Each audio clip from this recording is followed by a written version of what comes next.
So, hi Vivek, Uh, Good evening, sir. good evening. Uh, I want to know you as a person, right? And I've gone through your application. So, is there anything you like to share other than what is already mentioned in your application? Sir, I would like to add that I'm a quite an outcome-oriented person. For example, I like to set my goals and I try to continuously track my performance and grow on a level at what I am present at present. So this is one thing. Secondly, I can also call myself a bit analytical. On the other hand, I try myself to improve upon my innovation, creativity, as well as problem solving skills. It's a lifelong learning endeavor. I try to learn and I try to grow. And so the third thing is I'll deliver. I have a deliverable aspect. For example, if I'm given a task, I'll find a way out and I'll try to deliver to the best of my capabilities. Very well. Can you give me any real life examples from your own life where you've been tracking performance on a very meticulously? So, for example, apart from playing volleyball, I track my walking performance. How many kilometers in a day I walk. So I track that on an app. I try track my journals, what I write Hmm. in my. So I track those things. So these are the things which I track on a hobby basis. On a work front, I track my hours in my duty, which I do as an air traffic controller. So I try to maintain a balance that I'm performing a minimum standard of duty every month, irrespective whether it is a given demand from me or not. So irrespective what is asked from me, I try to keep track of my hours as a controller. And Hmm. yes, so, sir, that's a long formed habit and it's faring very well for me. And is performance tracking in your present role, is it solely in terms of number of hours? Is that the metric in which it is measured? No, sir, not at all. Because there are sometimes lean hours, there are sometimes very high intense traffic driven hours. Hmm. So it also depends on the intensity of work which you do. Hmm. So I try to take upon the opportunities where I can have more number of learnings per number of hours. That is also what I try to do. Very well. Uh, would you admit that you have any, should I say, major shortcomings which need to be overcome? Yes, sir, I have a lot. Means it's a learning endeavor, so I would be very boastful if I say if I don't have any weaknesses. I have a lot because I feel that there's some hesitation in asking for help. For example, I work in a very teamwork environment and I try to collaborate my team. And in team, what happens at there's a competency based approach where some people might overperform, some people might underperform. So you have to take everyone together. You have to Hmm. accommodate your seniors as well as your juniors. So in that front, I am trying to improve myself. I'm trying to improve myself by uh, sensitizing, by being proactive towards my role, so that my leadership skills can come out. Hmm. If I may ask bluntly, Vivek, does it hurt your pride to seek help? Mm, No, sir. I take upon myself as a challenge that if a second person can do it, why cannot I? So after a certain point of frustration, I do resort to asking for help. But Hmm. initially, I tend to take it as a challenge.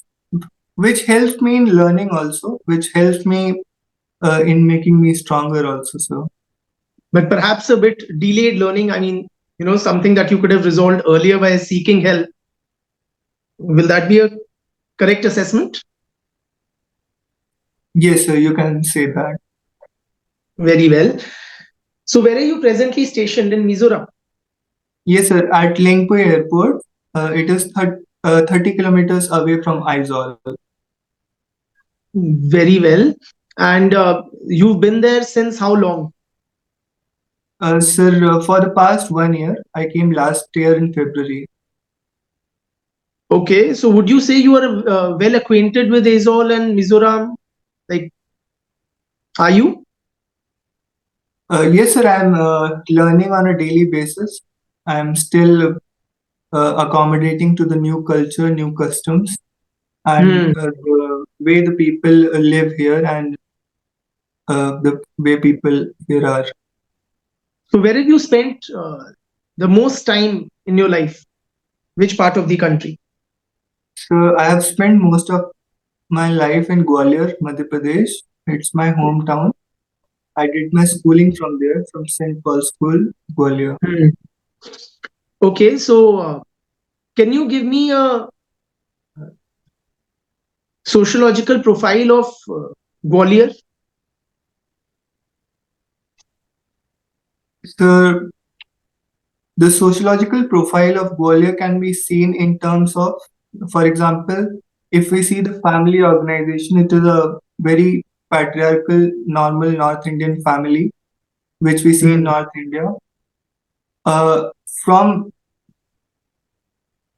uh, Gwalior being the part of Madhya Pradesh, we have also a substantial amount of tribal population living Okay. in Madhya Pradesh as well as on fringes of Gwalior as well.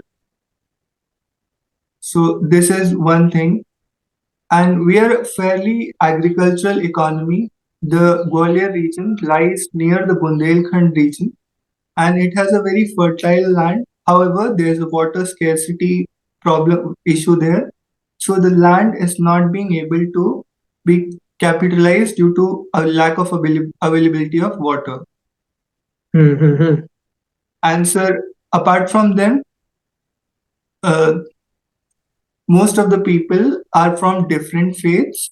The major faith that dominates is Hinduism, and apart from Buddhism, Jainism, and all, because as we see Khajuraho, Orcha, which is very near to Gwalior, they are famous for Buddhism as well.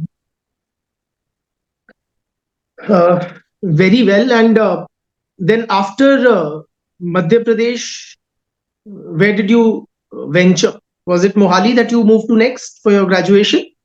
Yes, sir. And after that, you have been staying in Mizoram. Yes. Yes, sir. So, did you experience any sort of a culture shock when you shifted from Madhya Pradesh to comparing Madhya Pradesh to Mizoram particularly? Sir, for me, as per se, it was not a very much cultural shock because I have I had that view that since we are the people of same country, Hmm. so how different the culture can be. But on the on apart from that personal front, so yes, so there are very much cultural changes because the tribal society here in Mizoram is very much egalitarian as compared to what it is in Madhya Pradesh. In Madhya Are Pradesh, you lot comparing, if I may interject, are you comparing the tribal societies in Madhya Pradesh and Mizoram or the yes, sir, society overall? tribal society overall, tribal society. So you're saying the tribals in Mizoram are more egalitarian than the tribal population in Madhya Pradesh. Do I understand you correctly? Yes, sir. Okay, On the please carry basis on. that the patriarchy and the gender-based discrimination in Madhya Pradesh is comparatively more than what it is in Mizoram. Women, in comparison, are more free here. So this is one point which I wanted to add. The second point, sir, about economy of both the tribal societies. We have a lot of tribal poverty in Madhya Pradesh, and we have a subsistence level agriculture happening in Madhya Pradesh as well as Mizoram, but the level of standard of living which is here in Mizoram of an average tribal household, it is quite more. The GDP per capita is around 2,30,000, which is uh, a lot more than the national average. The GDP per capita in Mizoram is 230. Yes, sir. So Very well. these are two differences. Apart from cultural differences as well as religious differences, the religion aspect is that the Mizo society is primarily follows Christianity, and even there are some tribes who follow Jewish faith as well. While what we see in Madhya Pradesh, uh, those are mostly Hinduized tribes, more closer to Hinduism. Very well. Uh, Tell me, like, tribals in general, do you see them as clearly distinct from non-tribal populations, or are they similar in most ways? How would you see it?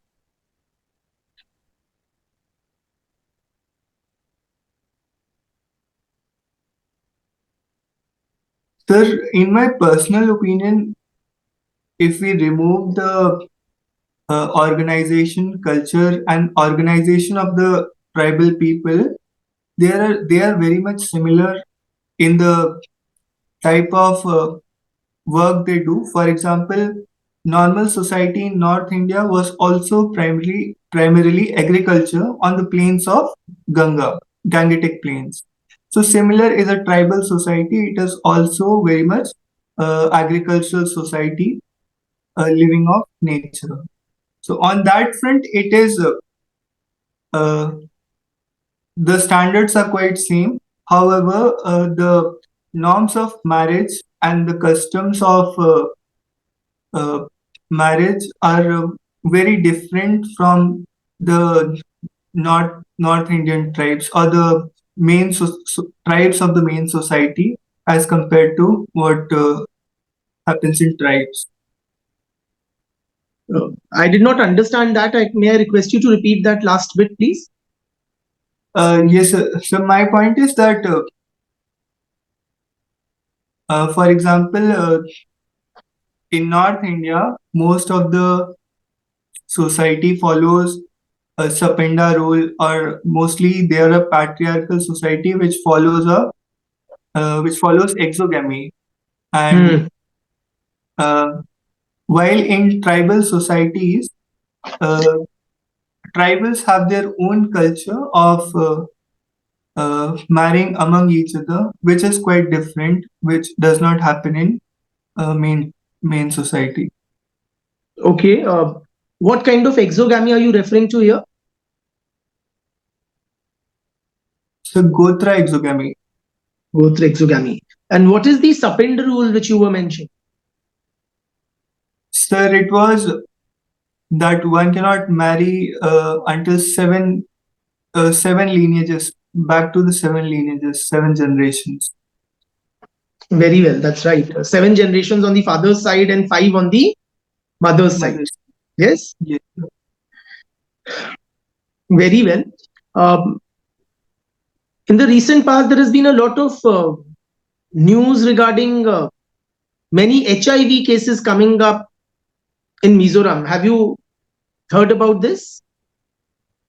Yes, sir. Recently, in 2-3 days ago, there was an article in Indian Express also about self-testing kits were made by the ICMR Pune, and in Mizoram, the 2.31% of the Mizoram's youth is infected by HIVs, which is the highest in our country. So Yes.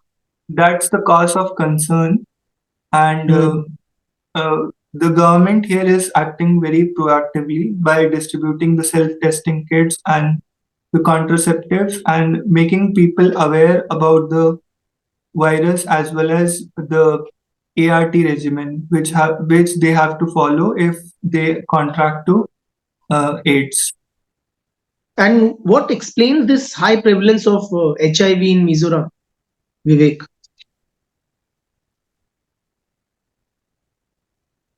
So the exact reason I would have to again work out. Okay, I don't know the exact reason. So. very well.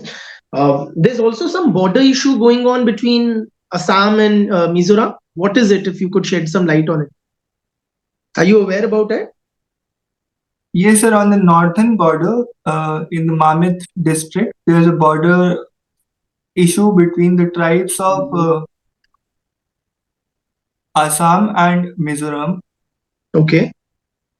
The tribe, and also, sir, with Tripura, there were Bruriang tribes which migrated during 1997-98, and they have been given refuge uh, under a settlement deal which was done in 2021. So that is that. Regarding the regarding the issue with Assam, I'm only aware of this much stuff. I'll read more about it. So Never mind. Um, why is it that several states in the northeast, including Mizoram, have been hotbeds of insurgency?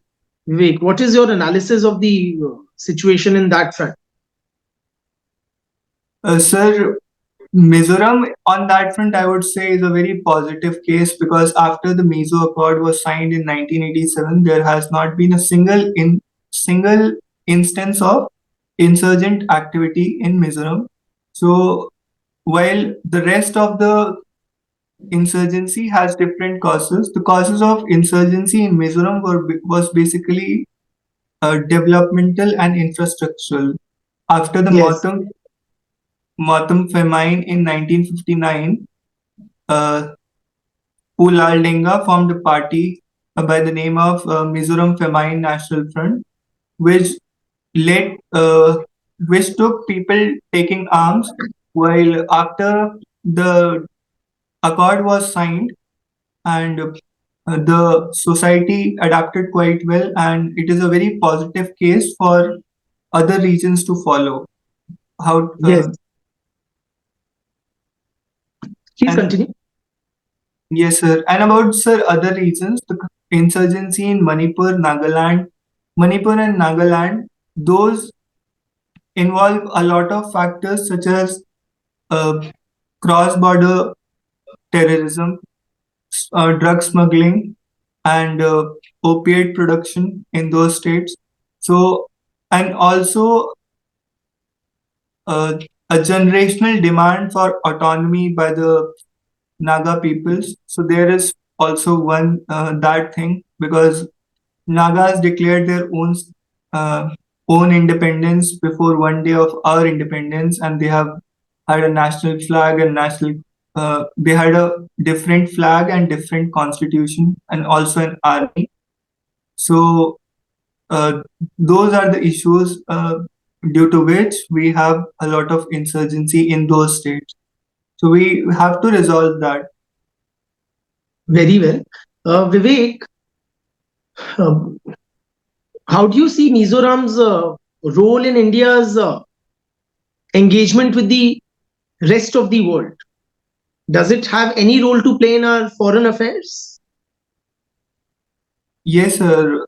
So Mizoram is like the gateway of Southeast Asia, Hmm. and it plays a very important role in our Act East policy.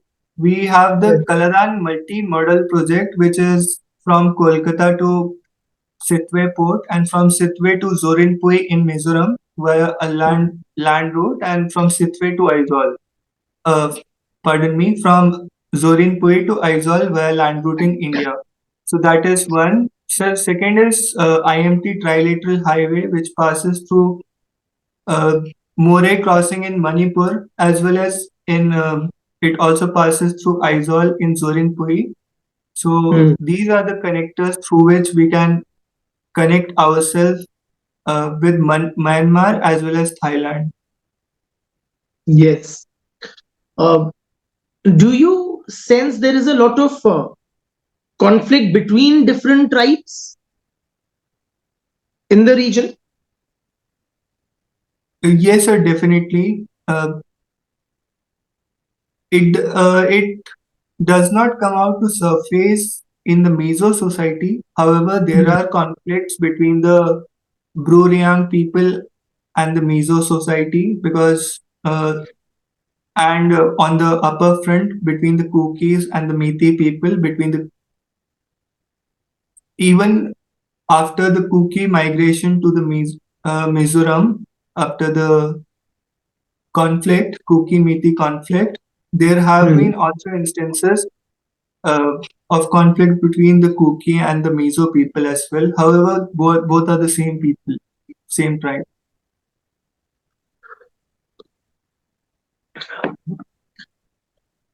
Vivek, what is your view on laws like AFSPA? Should they be retained on the statute books or should they be junked altogether? Is there a real need, or there are a lot of critics also we see? Yes, we have to look at the grassroots level, what is happening on ground.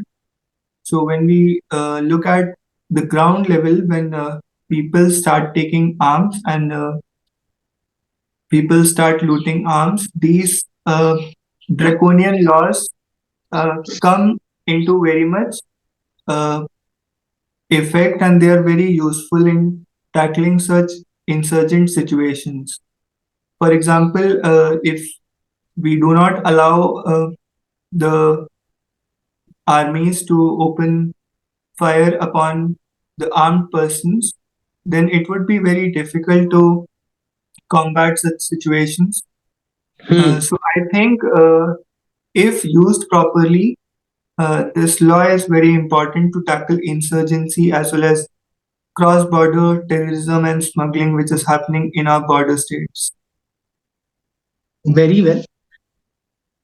Vivek, we have, I have personally known many students from Mizoram whom I have taught, and they have often complained of being subject to, racist attacks or kind of abuses, slurs being hurled at them in places like Delhi, Bengaluru. Uh, is there any sort of reverse racism that you may have experienced there? No, sir. Matlab, Mizoram is very egalitarian, very they're very warm people. They're very nice people. So I have never felt that, and I Hmm. feel if such sort of thing is happening to them, it is wrong, and people must realize that they are part of the very fabric that holds us together as a single nation, and it should What is not your be happening. sense like? Please continue if you were saying something. Yes, sir. I was saying that if it is happening to them, if the racism is happening to them, it should not happen because they are the part of the very single fabric which is holding as a single nation. So Hmm.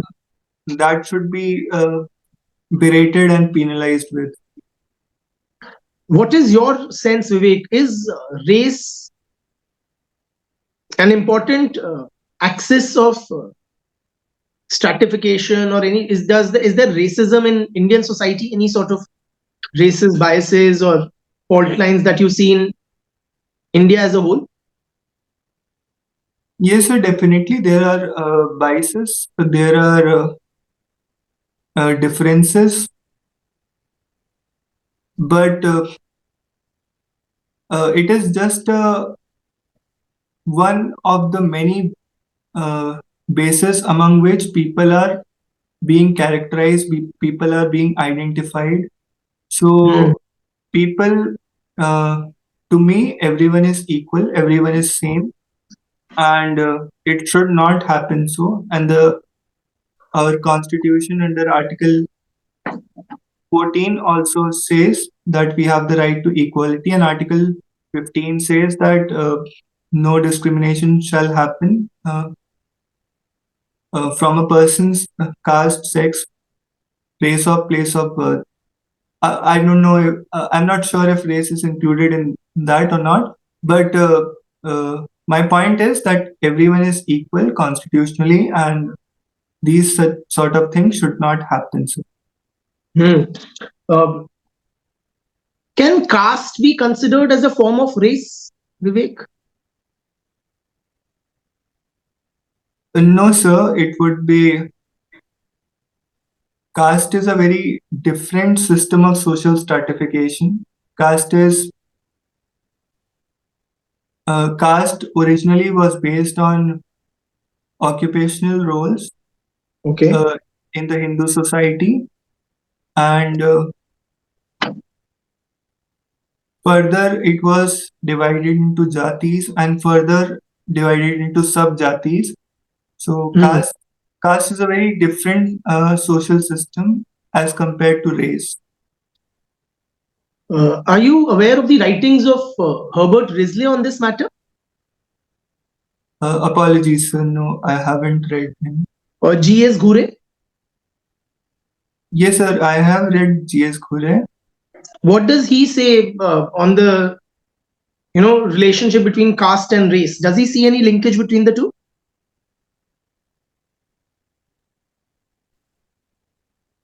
Apologies, sir, I'm not aware about it. I'll read about it. Never mind. We can move on in that case.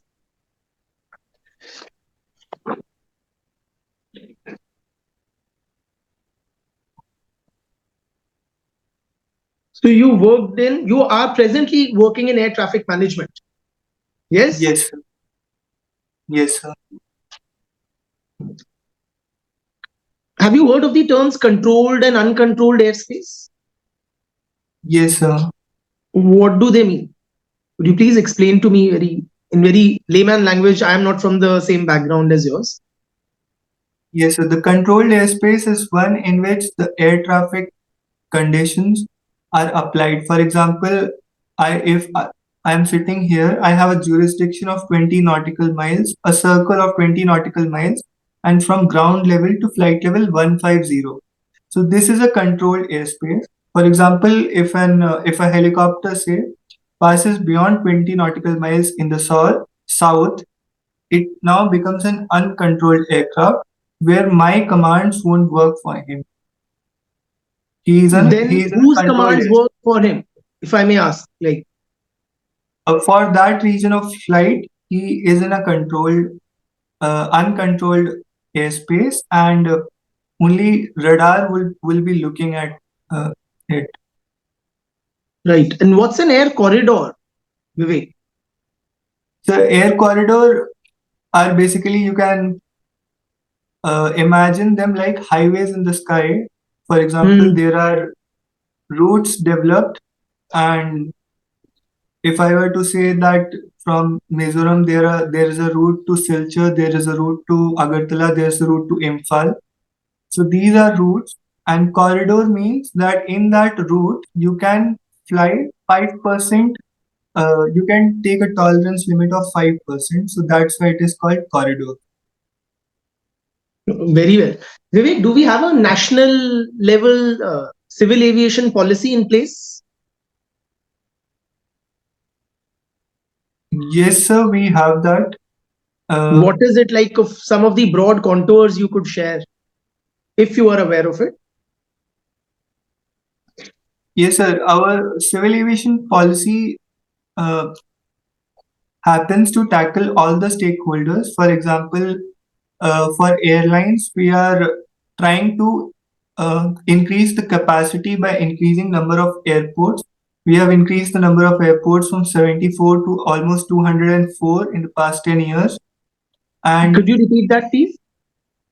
from 74 in 2022 it was 150. Currently, we are targeting 200 airports, 204 airports by 2026. And On a passenger front, sir, we are targeting a growth. We are targeting to bring lots of passengers over the airport by schemes such as Udan scheme. We have Hmm. recently launched Udan 5.5. Under that, now we have total 619 routes under the Udan RCS scheme, and Hmm. which the motto of the scheme is to subsidize flights at 2,500 per hour of flight by collecting a levy from the non-RCS Udan flights, non-Udan flights. And so Hmm. the third, we are also targeting our civil aviation sector to grow by 15% CAGR per annum. Are we on track for that growth? Yes, sir, we have recorded 13% in the past 4 years. Very well. Uh, you know, I remember several years back, the Honorable Prime Minister had envisioned that uh, हवाई चप्पल पहनने वाला हवाई जहाज से उड़ेगा. So, are we anywhere close to that, or Yes, sir. The Udan scheme has been very successful in connecting the regions where air connectivity was not at all present. For yes? example, it has been a lifeline for the people of Imphal coming to Lengpui and going to Delhi. Hmm. So, uh, so the Prime Minister's claim that Hawaii Chappal to Hawaii Yatra is a very much success in that sense. The Udan scheme has been very successful, and further modified Udan scheme has been extended to further 10 years. Your point regarding the accessibility to for air travel is definitely well taken, but does there remain a substantial gap in terms of affordability? Does railways remain the preferred mode of travel for the masses? Yes, sir. Currently, in the regions where it is more accessible, railways have a large network. So, if we compare choosing between railways and aviation in the mainland, railways certainly have a high utility and they are serving there well. For example, if we try to increase the number of airports in Madhya Pradesh, uh, there the capacity is not increasing beyond a level because people are preferring to travel by roads, by train, which are more Hmm. accessible and more comfortable there, but Also cheaper.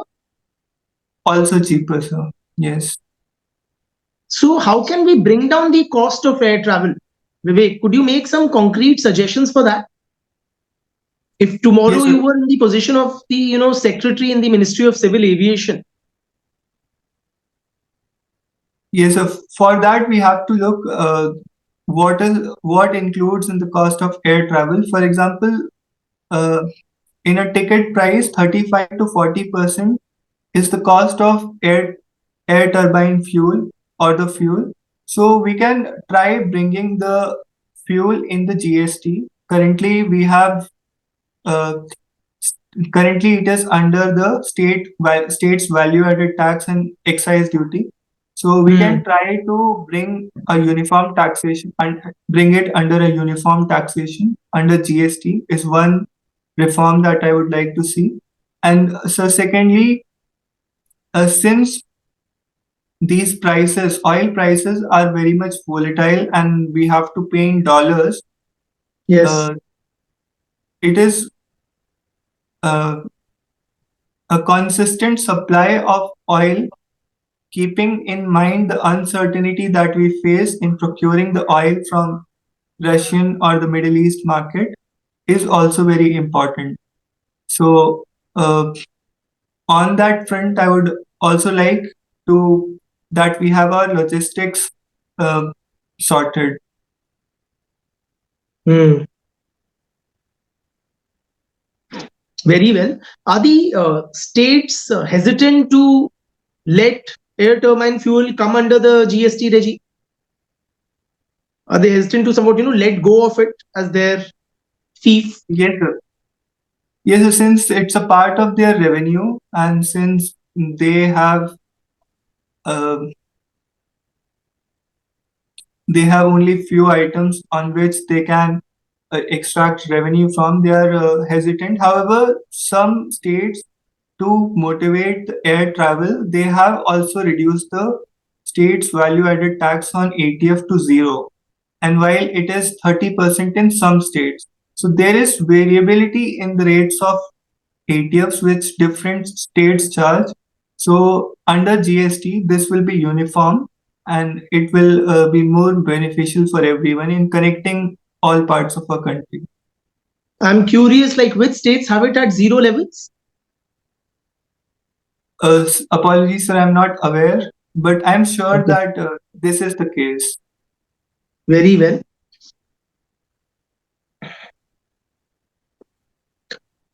Vivek, tell me, are there any, what would you say are the main challenges that we face in managing air traffic in the country? So the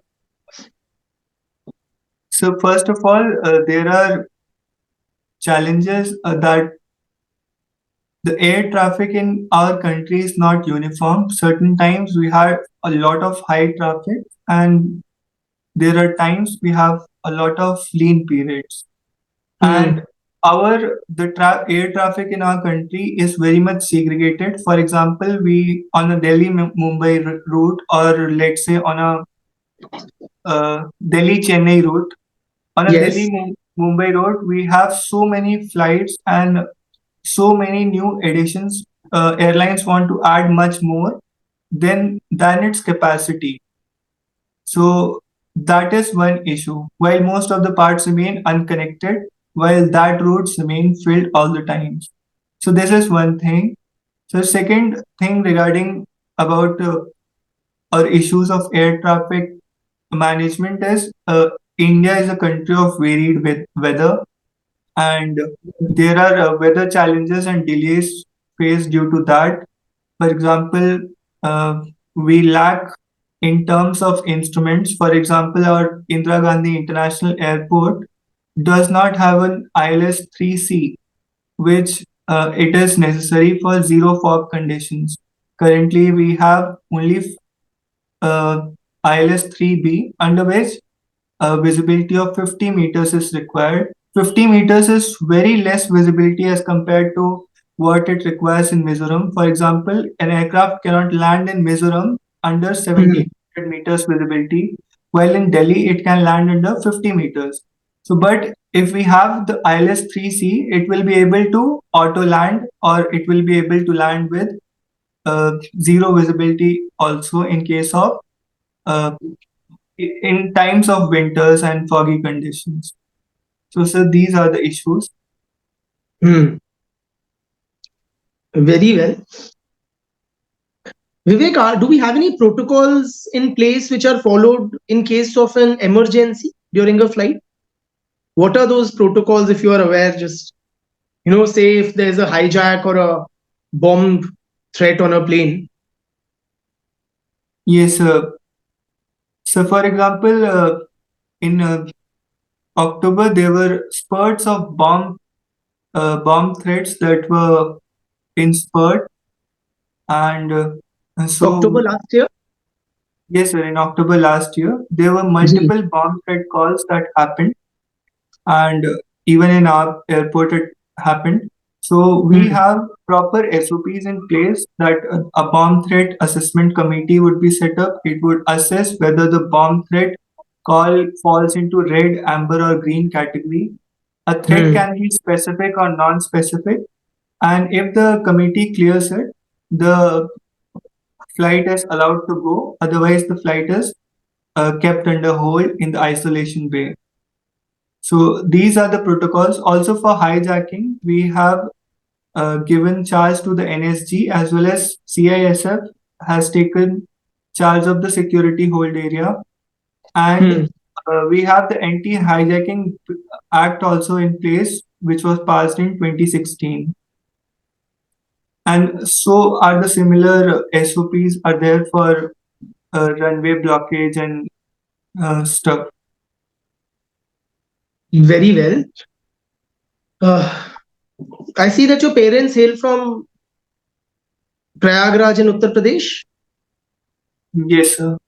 So, are you connected with your roots back there? Yes, sir.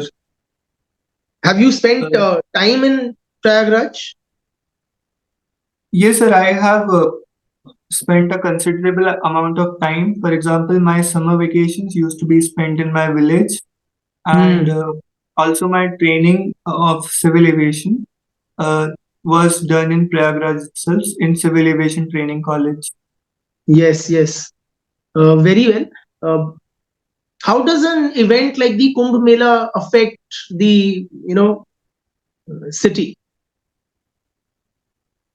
Yes, sir. It was a very transformative event for the city. It was uh, an a gathering, the the world's largest gathering for humanity, for a Hmm. city of a population of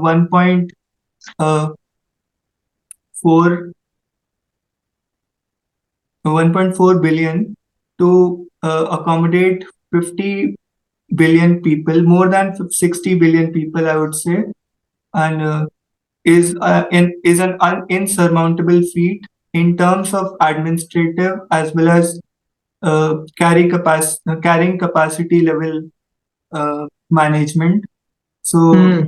that is one uh, feature I would like to highlight. Did you visit the Mahakumbh Mela this time around? No, sir. I visited last year. This time I did not visit. Last year, as in to at which place? Like during the Kumbh? Yes, sir. In Magh Mela, last year I visited the Magh Mela in Prayagraj itself. Okay. So, Um, are you in agreement with this policy of changing names of places, like has been done in the case of Prayagraj and several other cities? sir, it's a legislative decision, and the legislative decision is mostly carried out in accordance with the will of the people. So, if people are willing and the legislatures are willing, have the political will to do so, they can go ahead with that. I see no problem in that. Very well. Uh, do you think that an event like the Kumbh Mela takes up too much of the attention and resources of the administration, the machinery of the state? Sir, the way I see it very differently, the kind of opportunities that people get, the kind of Hmm. economy that the event brought, the kind of people that uh, the people were brought from different countries, different states. The economy boomed, so uh, it everything comes at a cost.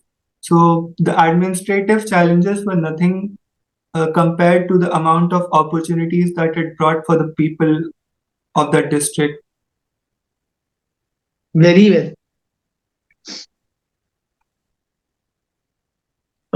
Vivek, do you see any conflict between your training in science and your religious orientation? Like, do you see religion and science being in a fundamental conflict?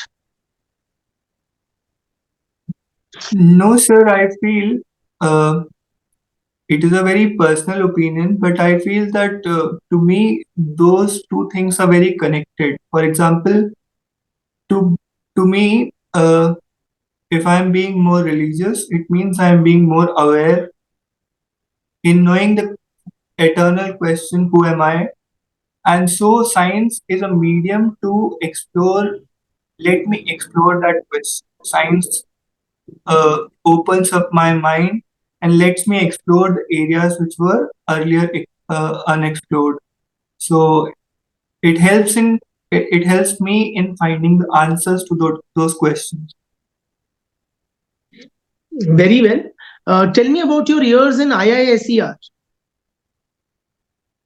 Yes, sir, those were the best years, I would Hmm. say.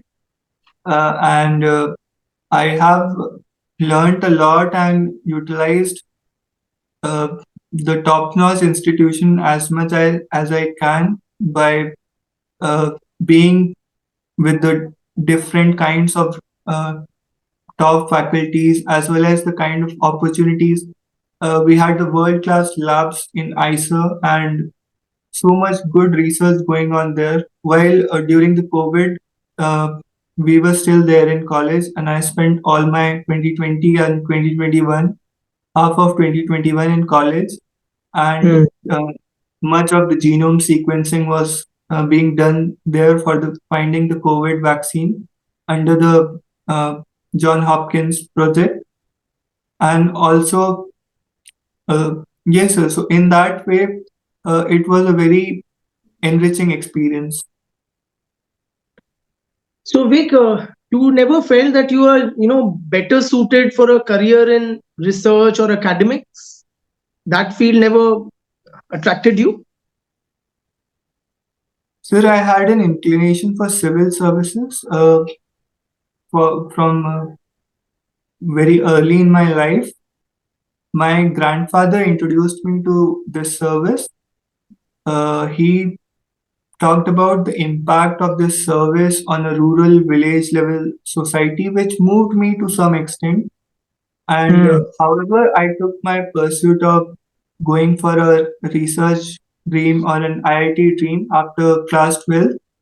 But subsequently, uh, for a career in which I have to spend 35 years, I decided to go ahead with civil services.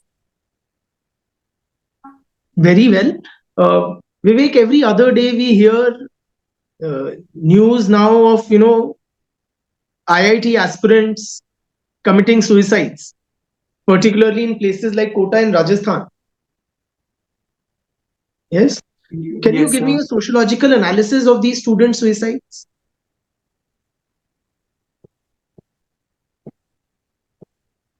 So we can look at from the Durkheim's perspective, uh, since we are moving from a from a mechanical solidarity to organic solidarity.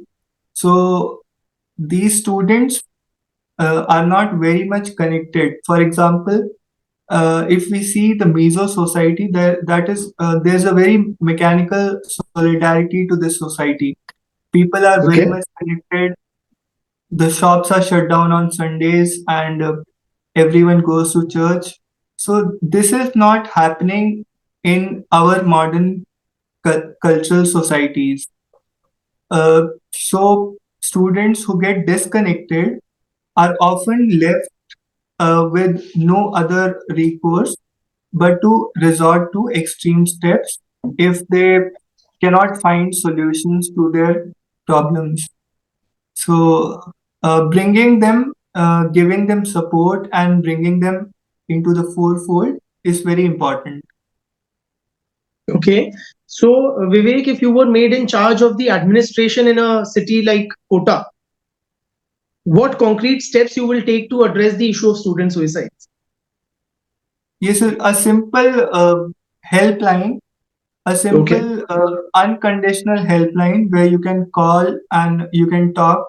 For example, even it is being done also by the Neem Hans College in Bangalore, and uh, so there can be collaborative awareness drives. For example, students can be asked to come together to talk to each other, to come out of their rooms, to uh, so that a culture develops where people can fall back on each other. So these are some concrete steps I would try to take. And yes, Very well. Um,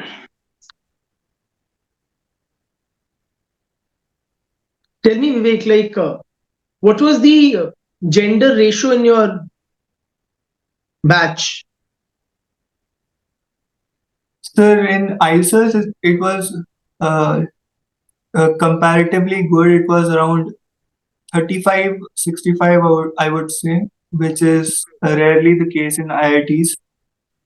Very true. Nevertheless, it was not at par. Yes, sir, it is improving. It was in the improving scale. For example, the batches ahead of me had a much better gender ratio. But what explains the lower participation of women in science and engineering in general? Though I agree it is improving over the past few years, even in the IITs, it has been on an upward trend. Yes, sir, the uh, root cause of the problem is the foundations on which uh, the stereotypes on which uh, children are given upbringing. For example, boys are given upbringing that they'll become engineers, doctors, and children of girl child often play with kitchen toolkits. So they're never given surgical, or often given surgical tools, or they go into doctors or nursing profession. So this is Hmm. one reason where children are engaged in that way, that when they grow up, they don't look forward to the STEM fields. And so Hmm. also the second aspect to it is also the rise in competition, the increasing intensity of competition. You have to compete, you have to clear the exam, and you have to do it at par with everyone. So that is also one reason that people are competing. However, I would say on an application level also there is a disparity, and we have to encourage our girl children to participate in every field in which they like. Very well. Would you agree if I were to say that we don't focus as a nation, we don't focus enough on research, and we are not even spending enough on research and development? Do we lack a Yes, research culture, Vivek? That is my broader question to you. yes, sir. I would say that we lack a private sector research culture. For Hmm. example, if we see the fund where the fundings come in the US, for example, 40% of the research and development funding comes from the federal agencies, while 37% comes from the private businesses. And 37% is a very big number. For example, in India, 80% of the research spending is done by the government sector, Hmm. which does not fare well if we want to grow, if we want to compete with countries like USA and China. So uh, this is one aspect to it, and so I would, if we can improve the share of private sector in in investing in research and development, I think we have a pretty solid uh, foundational base, and we have very talented people, because Hmm. the same people who are going to the US and are doing very well for their economy and are not able to function very well here. In other words, they are being wasted here. Hmm. Have you heard of DeepSeek? Yes, What is it? And why is it considered so, groundbreaking? I mean, there are so many other similar, should I say, models and tools as well. yes, sir. DeepSeek is also a large language model, which is uh, a rival of ChatGPT, which was launched in January. It is different from ChatGPT in the sense that it applies mixture of experts model, and in which fra- uh, and also there are fractions, a fractional based approach it takes. For example, Your video is not. yes, sir. So DeepSeek is, I was telling the DeepSeek applies mixture of experts model Hmm. where, for example, if you search for some particular issue, if you are searching for sociology, it will uh, only tap into the sociology training part of that aspect, and it will only utilize that part and not the entire model. And Hmm. also the training was very cost effective. It was around $6 billion as compared to around 78 to 80 billion dollars, which took for other large language models. Very well. Do you think we are capable in India of producing our own version of a DeepSeek? Do we have those capabilities and that focus?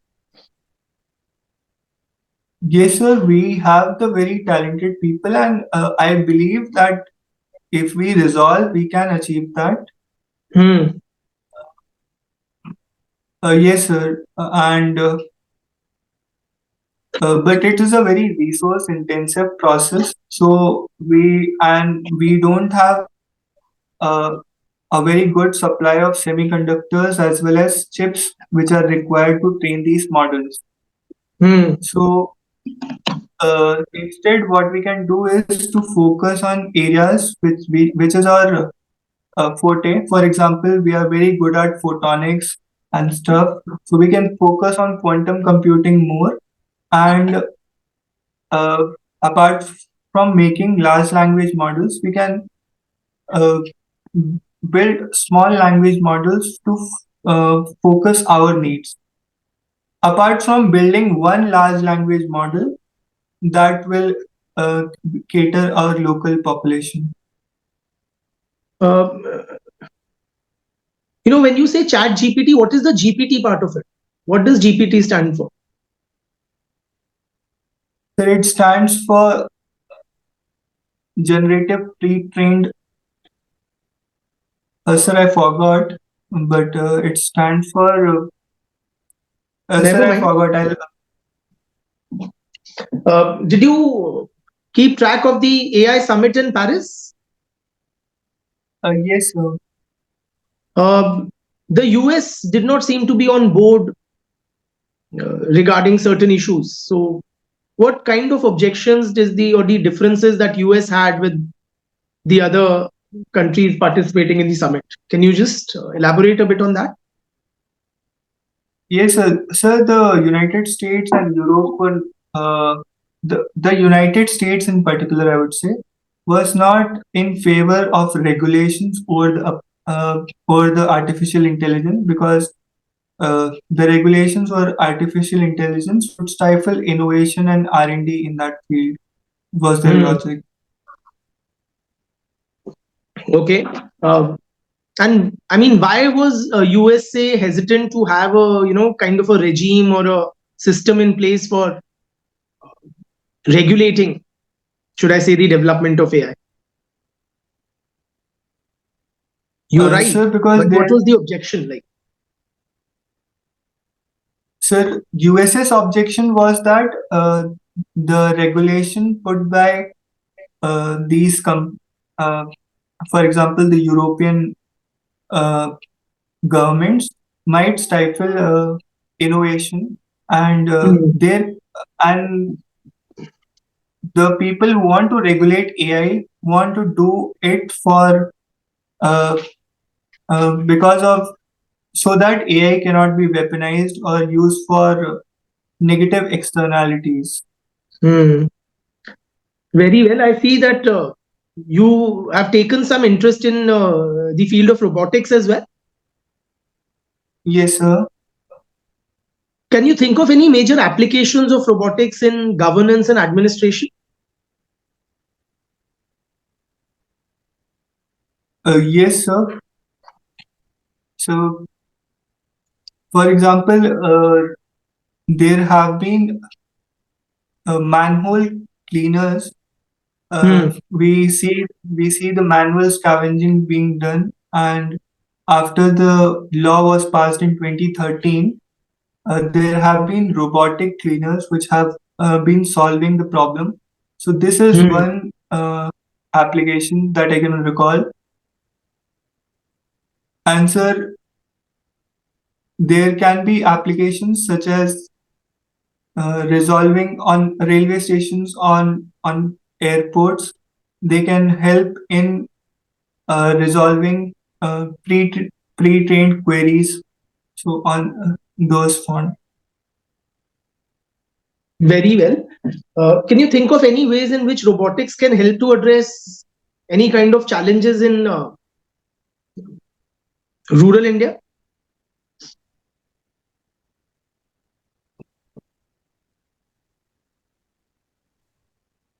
Yes, sir. Sir, it can help in educating students. It can uh, help in awareness. For example, if you want to make people aware of the family planning programs, or to save water, or sustainable agriculture, the robots can be a very powerful medium of these social campaigns, which are very effective. For example, the Beti Bachao Beti Padhao campaign was very effective, and so on a similar lines, robots can be used, for example, to increase the voter turnout uh, in a very innovative manner. Have you heard of there's some sort of a, drone Didi scheme which has been applied? What is it? Yes, sir. Under the scheme, uh, gradu- uh, people who have done graduation are trained and are given drones free of cost, uh, and the drone training and with that drone training and certification, they can use those drones in agriculture, for example, spraying of pesticides or applying fertilizers, and they can generate some income out of that. So Hmm. that is the scheme. Very well. A lot of people fear that if there is large scale automation or application of robotics on a very massive scale, that it will lead to massive job losses. Is that a legitimate fear that people have? Will it lead to unemployment if we Uh, have more wider application of robotics?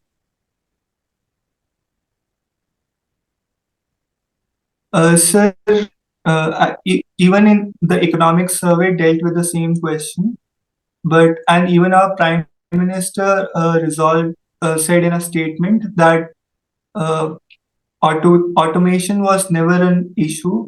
It will generate new jobs. For example, new jobs are generated and the older ones are replaced by new kinds of jobs. So Hmm. the transition period, people might find the transition difficult, but automation will only lead to better jobs and better opportunities. For Very well. example, what happened during the time of Industrial Revolution? Hmm. Is it possible that robots can, replace human beings in certain aspects of governance, perhaps in decision making? Is that a possibility? Sir, as of now, it is not possible because decision making is still very subjective, and even the best of artificial intelligence models and robots are not able to mimic the human intellect and empathy part. But yes, sir, the technology is advancing very soon, and uh, the clerical part of the job can be definitely be replaced by robots and artificial intelligence. Hmm. I remember this movie I saw a long time back, I Robo, starring Will Smith. Have you seen that one? No, sir, I haven't. I'll definitely look into it. I get It's time. actually a very wonderful movie, and it paints a very dystopian kind of a future where, robots have developed their own kind of intelligence, and they've revolted against human beings and taken over. You may have heard of some such thing in fiction or movies or literature, but is that a distinct possibility? No, sir. The robots that are made today, there are three basic rules of robotics given by Asimov, Isaac Asimov, the founder of robotics. And Hmm. even even in those rules, he wrote that the robots must follow the orders of a human, and it must be logical and stuff. Hmm. So it might be a possibility, but people are also working to counter that. So robots can definitely be weaponized, as are drones being done nowadays. So that is one, but overpowering human race is an entirely different deal in the current time. Very well. It's a movie I'll recommend to you watch. It Yes, also sir. addresses these laws that Asimov had put in place, right, and how those were perverted by the robots. In any case, I see that you've been a student of sociology, Vivek. Yes, sir. Who is your favorite sociologist, you would say? Sir, I would call Dr. B.R. Ambedkar as my favorite sociologist. However, he was not sociologist in that sense, Hmm. but his writings have inspired me a lot. Very well. Uh, do you agree with his characterization or his analysis of Hinduism particularly? Yes, sir, it's very specific, the way he describes how caste system was uh, the genesis of caste system, how it got mechanized, and how it was further divided and subdivided into jatis. So his application of that part is very specific. For example, in his essay "Caste in India: Genesis and Mechanization of Caste," he wrote that caste system survives on the basis of two important parameters. First is the endogamy, the prevalent endogamy in the caste system, and second is gotra exogamy, and on purity and pollution stuff. So the solution that he gave, such as intercaste marriages and interdining, uh, I think if they are followed in letter and spirit, uh, this evil can be rooted out from our society. Very well. Do you think caste should we even be talking about caste today in the 21st century? Is it even relevant in our lives today, or very bluntly, is it simply money which matters today? Yes, sir. If we want to be a developed economy by 2047, Viksit Bharat by 2047, we have to shed off these uh, uh, we have to shed off the stigma of caste, and we don't have even to talk. For example, we have to focus on growing and that aspect, and caste is not relevant from that point of view. Does it affect our social life in any way?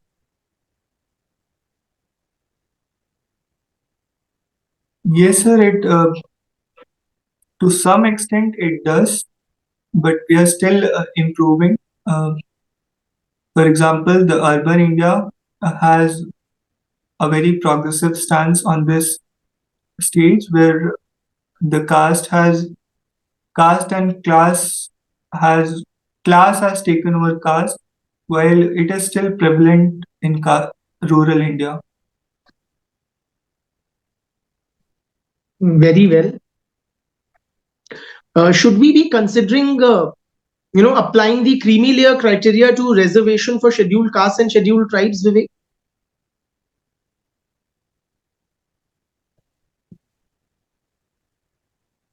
Yes, sir. Since caste was the affirmative action was not a permanent solution to this problem, and so I think we have to develop a mechanism through which people who are more backward in the scheduled caste and scheduled tribes can be recognized and can be uh, brought into the mainstream and can be empowered. So, in that sense, creamy layer criteria can be useful. However, the entire premise of reservation that it was based on historical wrongs uh, belates this creamy layer response. So it's a pure legislative proposal, and if legislation goes through it based on committee recommendations, they should decide.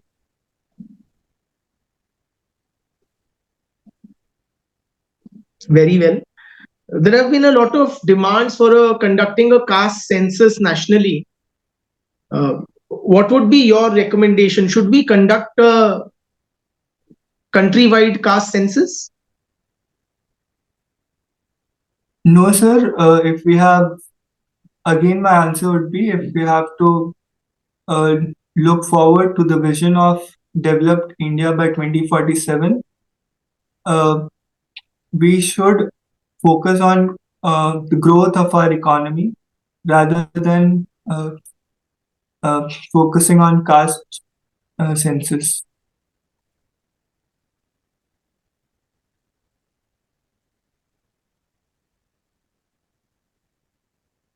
Okay, very well. Uh, any academicians whose writings have impressed you in the field of sociology? Yes, so Weber, I would say, was very impressive to me.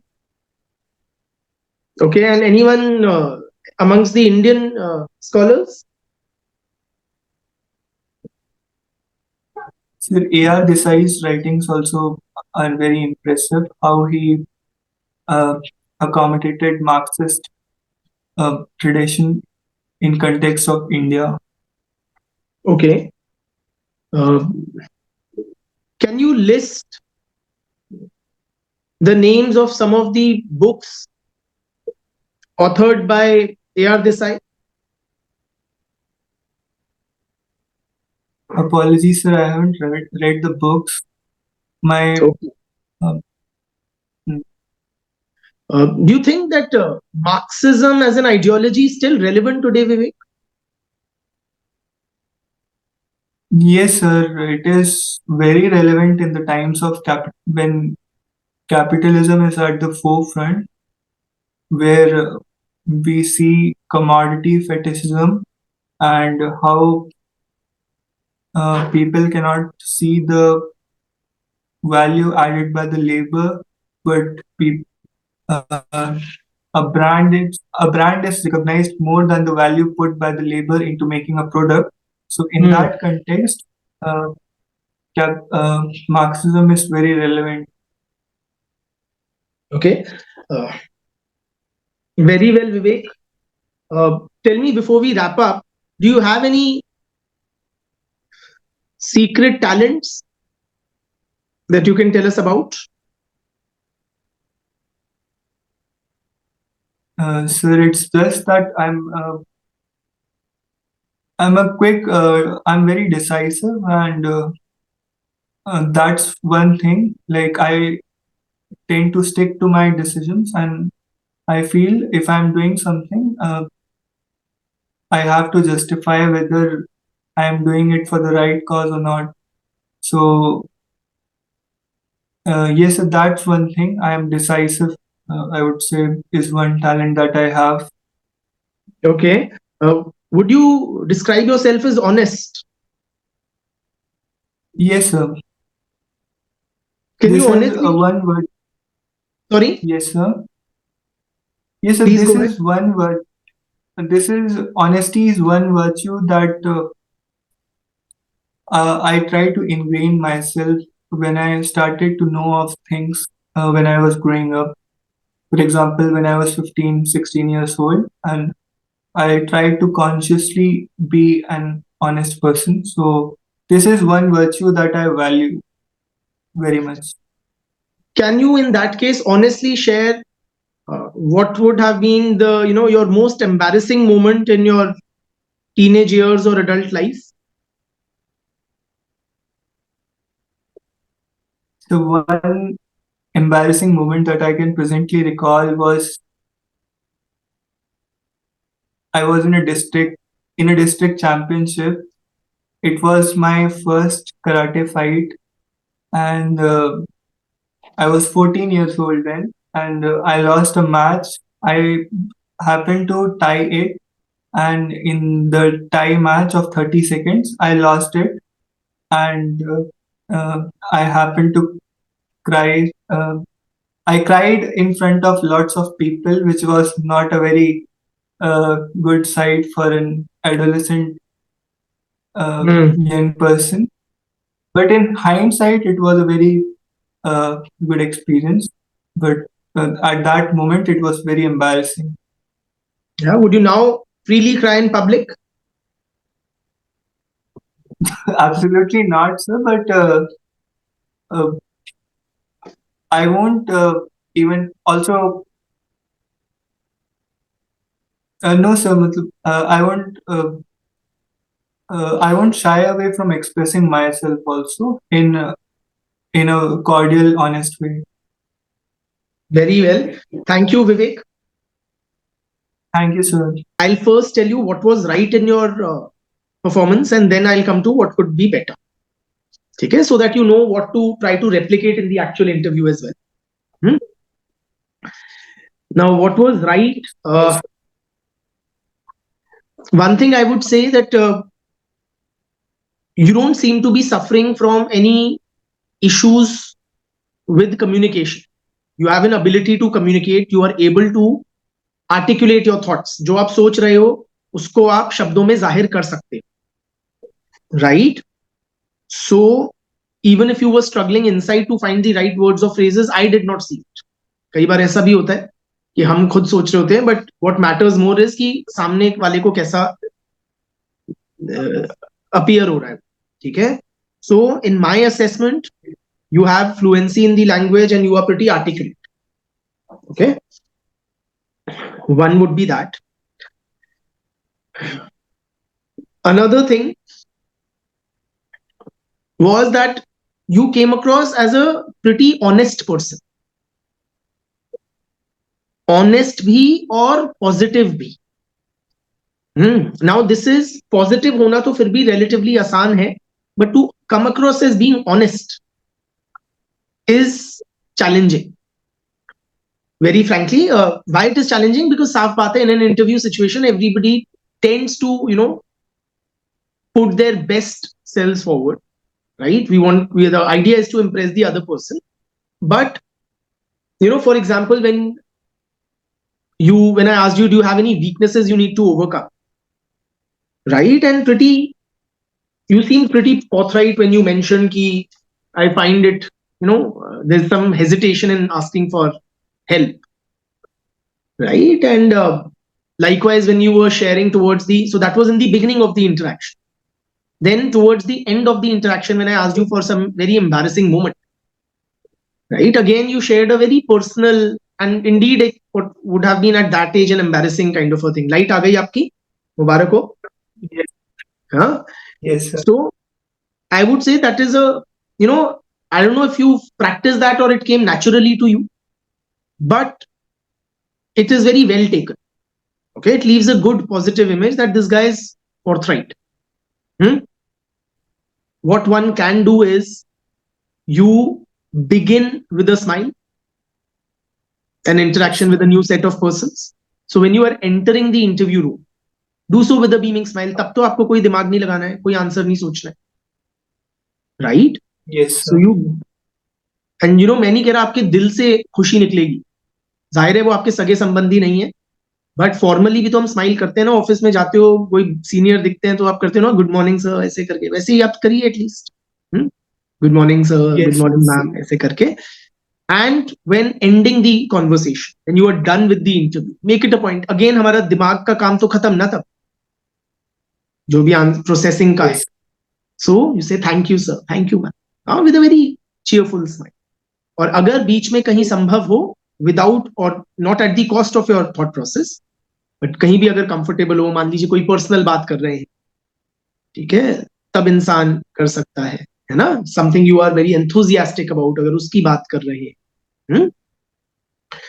But it is, you know, it may seem petty कि यार looks के ऊपर थोड़ी ना selection करते, but it's not about looks.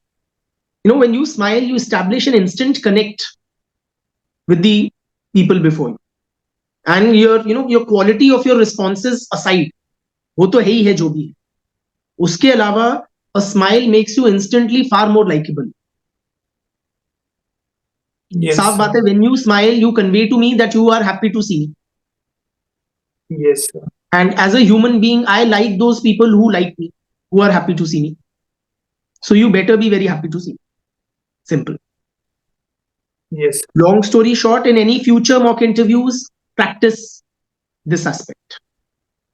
Yes. May seem petty, but I would say it ranks high in terms of importance. Okay? This is right. We are preparing for Yes. Indian administrative services, so lest we come across as Marxist sympathizers. ठीक है, उनके हिसाब से तो सारा state administration ये सब ढकोसला है, ठीक है ना. So you don't, that's a very revolutionary, radical, anti-state ideology. Okay? And Yes, sir. then you further got caught into the relevance of Marxism. You said it's very relevant, and so why should you paint yourself in that corner? कोई भी और उठा लो, सैकड़ों हैं, middle of the road type के होते हैं, Andre Beteille, M N. Srinivas, Dipankar Gupta, anyone, and then read up about the guy. Yes, sir. Sir, Now tell me, please.